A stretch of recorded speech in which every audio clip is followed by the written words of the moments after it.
Washington, Reuters. Saudi Arabia's Crown Prince warned in an interview broadcast on Sunday that oil prices could spike to unimaginably high numbers if the world does not come together to deter Iran, but said he would prefer a political solution to a military one.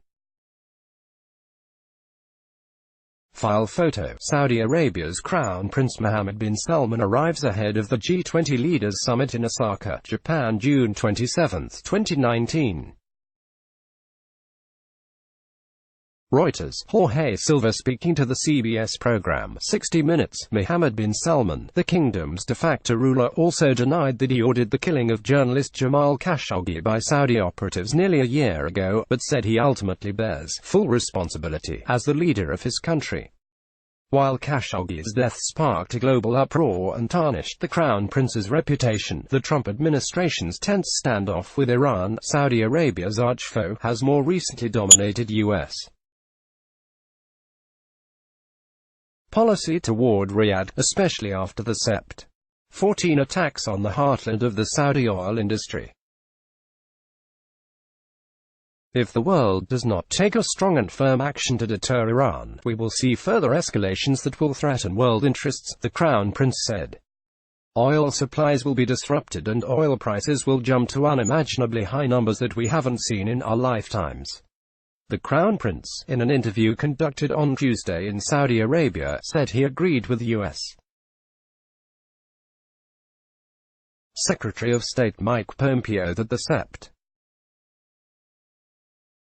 14 attacks, which damaged the world's biggest petroleum processing facility and knocked out more than 5% of global oil supply, were an act of war by Iran. But he said he preferred a peaceful resolution because a war between Saudi Arabia and Iran would collapse the global economy. The United States, European powers and Saudi Arabia have blamed the attacks on Iran. Tehran has denied any involvement. Instead, the Iran-aligned Yemeni Houthi rebel group claimed responsibility. The political and peaceful solution is much better than the military one, he said. The Crown Prince also said U.S. President Donald Trump should meet with Iranian President Hassan Rouhani to craft a new deal on Tehran's nuclear program and influence across the Middle East. Efforts to bring the two together last week at the United Nations General Assembly failed. Tensions between Washington and Tehran have escalated over the U.S. withdrawal from an Iranian nuclear deal and its reinstatement of sanctions against Tehran. Absolutely not. Days before the anniversary of the killing of Khashoggi in a Saudi consulate in Turkey, the Crown Prince said, absolutely not, when asked if he ordered the murder. But he said he took full responsibility for the killing, since it was committed by individuals working for the Saudi government. This was a mistake. And I must take all actions to avoid such a thing in the future, the Crown Prince said of the killing, which he called heinous. The CIA and some Western governments have said they believe he ordered it, but Saudi officials have repeatedly said he had no role. After initial denials, the official Saudi narrative blamed the murder on rogue operatives.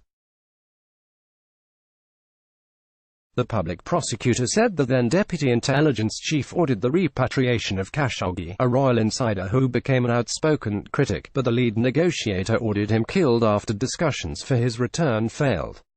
Asked how the killing could have happened without him knowing about it, the Crown Prince said, "Some think that I should know what 3 million people working for the Saudi government do daily.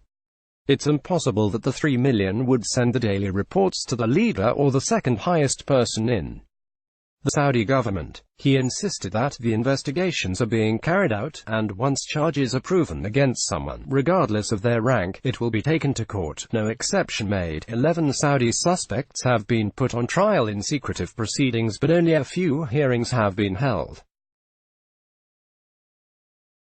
A UN report has called for Prince Mohammed and other senior Saudi officials to be investigated.